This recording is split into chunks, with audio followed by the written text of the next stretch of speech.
At the western end of Paris, a circular plaza turns like a slow machine. 12 avenues radiate outward, forming the star that once gave the place its name.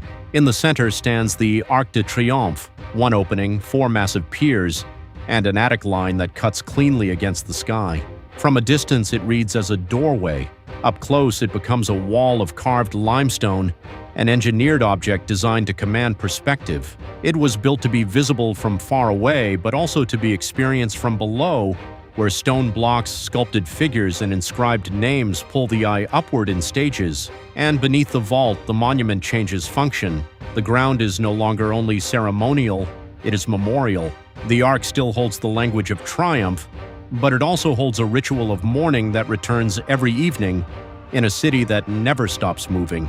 In 1806, after Austerlitz and at the height of imperial confidence, Napoleon orders a new triumphal arch as part of a broader program to turn Paris into a city of monuments. The official dossier ties this decision to an 18th of February 1806 decree that also addressed other symbolic construction projects. The first proposed site is Place de la Bastille, a location saturated with revolutionary meaning, but the plan shifts to the Place de l'Étoile following the advice of the Interior Minister. The monument's placement is already doing political work. It relocates the language of victory away from a revolutionary landmark and toward a Western gateway landscape. On August 15, 1806, Napoleon's birthday, the first stone is laid. It is a ceremonial beginning for a project that will, in practice, become one of the longest and most politically disrupted construction sites in modern Paris. The architects Jean-François Thérèse Chalgrin and Jean-Arnaud Raymond choose a single monumental opening. The official history page stresses that this simple opening is conceived as a gateway, architecture that can be read as a door to the city, not just a freestanding trophy.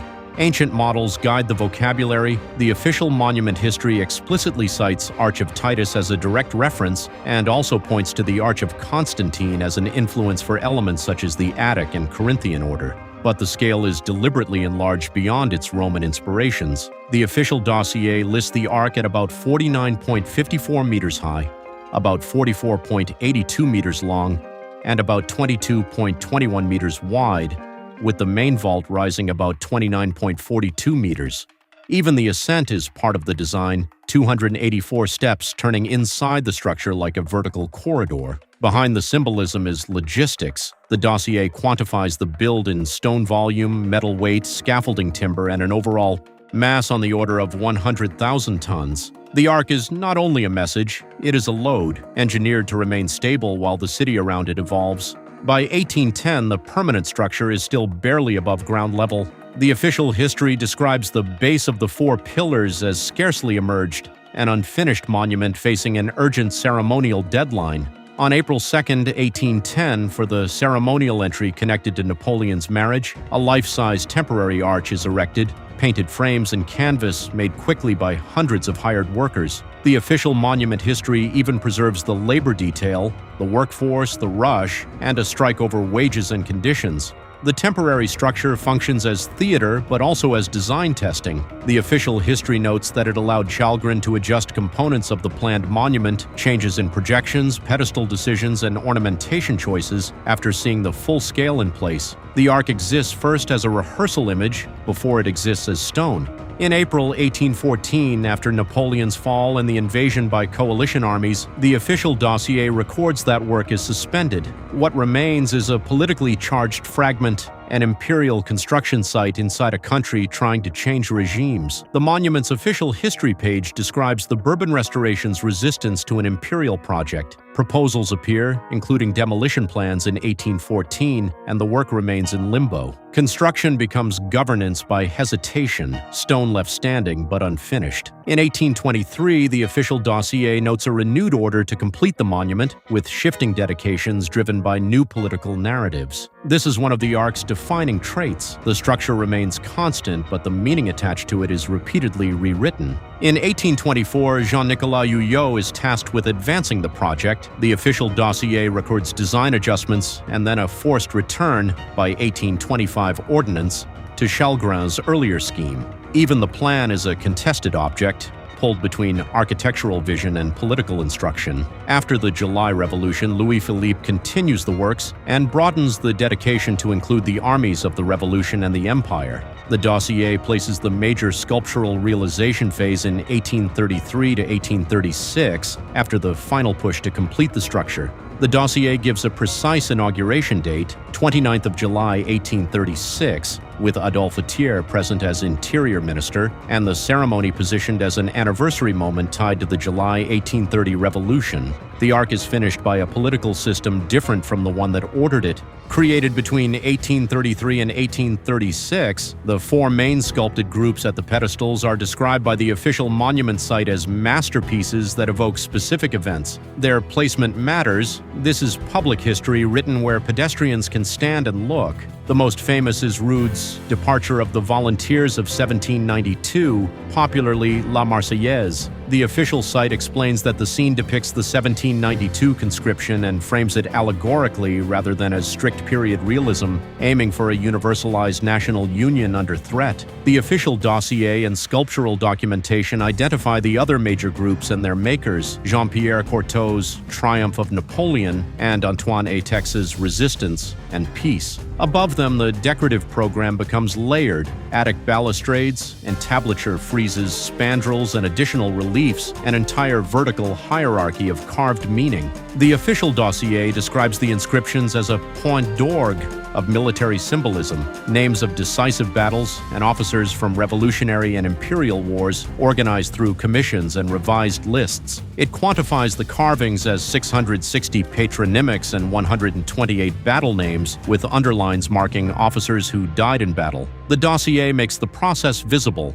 permission secured, lists proposed, complaints filed, additions made, commemoration as administrative work. Even the carved text is not a single assertion, but a negotiated inventory with later layers and corrections. The power of the arc is inseparable from the space around it. The official dossier explicitly places it within 19th century urban embellishment. In 1852, Napoleon III entrusts Georges-Eugène Haussmann with transforming Paris, while Jacques-Ignace Hittorff shapes the immediate surroundings of the monument. The dossier's description is strikingly functional: 12 radial streets, grand corner hotels particuliers, coordinated facades with Corinthian pilasters and imperial Rome allusions, and completion of these surrounding works in 1869. The monument is no longer peripheral. It becomes the fixed center of a designed urban star. The dossier also records a later symbolic change. In 1970, the Place de l'Étoile is renamed Place Charles de Gaulle. The city keeps the geometry but updates the dedication. On March 1, 1871, German troops enter Paris for a victory parade and move down the Champs-Élysées toward the Place de l'Étoile. A period lithograph contextualized by the German Historical Institute's document collection places the arc as a visible backdrop to this moment of reversal. The official dossier adds local detail. Paris attempts to obstruct passage at the monument with improvised barriers, pushing troops to route around rather than through the arch itself. Some accounts disagree on the precise motion of units at the vault. In this script, that uncertainty is treated as unspecified, beyond the documented fact that the parade reached the place and that the arc served as the visual symbol at stake. After World War I, the monument's function changes decisively. Official accounts emphasize accessibility and collective mourning. An unidentified soldier can stand in for those never recovered or never named, giving families and the nation a place to grieve. The Defense Archive account states that on 10th November 1920, Auguste Thiene selects the unknown soldier among coffins of unidentified remains at Verdun. The coffin is brought to Paris that night, honored at the Pantheon on November 11th, then placed under the arc, with final burial on January 28, 1921. To prevent the tomb from fading into routine, the official educational page credits Gabriel Boissy with proposing a symbolic flame. It attributes the design plan to Henri Favier and execution to Edgar Brandt, and records André Maginot lighting it for the first time on the 11th of November 1923. From that point, it is rekindled nightly at 1830 by the organizing committee. A Ministry of Armed Forces image record describes the 14th of June 1940 as a German victory parade sequence unfolding between the Place de l'Étoile and the Place de la Concorde, with attention paid to the tomb beneath the arch. The monument becomes an unwilling stage for occupation spectacle. Official monument materials present the flame ritual as continuous even through occupation years and position the place as both symbolic and strategic ground during liberation fighting. The square is not just an image, it is a node in circulation where movement through the city can be controlled or contested. On August 26, 1944, de Gaulle rekindles the flame and then descends the Champs-Élysées on foot toward Notre Dame, a sequence documented by the Fondation Charles de Gaulle and also preserved in Paris museum collections describing his presence at the arch before the walk. The route is deliberate: reclaim the symbolic center first, then traverse the city in public view.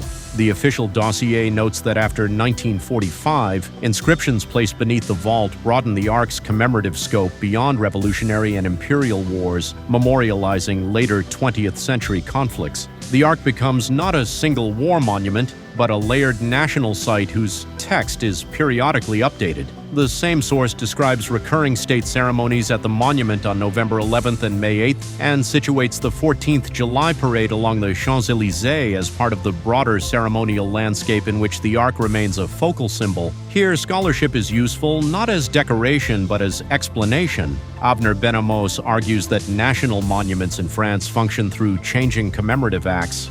Their meaning is not fixed at construction, but produced and reproduced through ritual, political use, and shifting regimes. The official visitor information emphasizes that access is managed for safety. Visitors reach the monument via an underground passageway rather than crossing the roundabout at street level. The approach is modern infrastructure feeding into 19th century stone. The ascent is structured as experience: 284 steps to the terrace, beginning with a 240-step spiral staircase, then a museum hall with mediation screens, casts, and a model, then roughly 40 more steps to the panoramic terrace. The official site notes renovation of the historic staircases in 2022. In France's heritage system, the monument is also a protected object, the Ministry of Culture's PUP, or Mary May. Notice records key campaign dates: 1806, 1814, 1824, 1836, identifies authorship attribution, and notes its status as a classified monument historique. 1896, property of the state and managed by the Centre des Monuments Nationaux. The Arc began as a promise of empire, a doorway meant to hold victory in permanent stone. It became instead a structure repeatedly repurposed, paused, resumed, rededicated, reinscribed, until triumph shared its space with mourning. Sometimes I think about what it would feel like to stand here when the stone was still new, before the name lists multiplied, before the wars of the 20th century, before the nightly flame turned triumph into vigil. Every evening the flame is rekindled again, and the ritual repeats beneath an opening built to last. The empire that ordered the Arc is gone, the city that surrounds it is transformed, but the ceremony continues, quiet, deliberate, and steady, beneath the stone.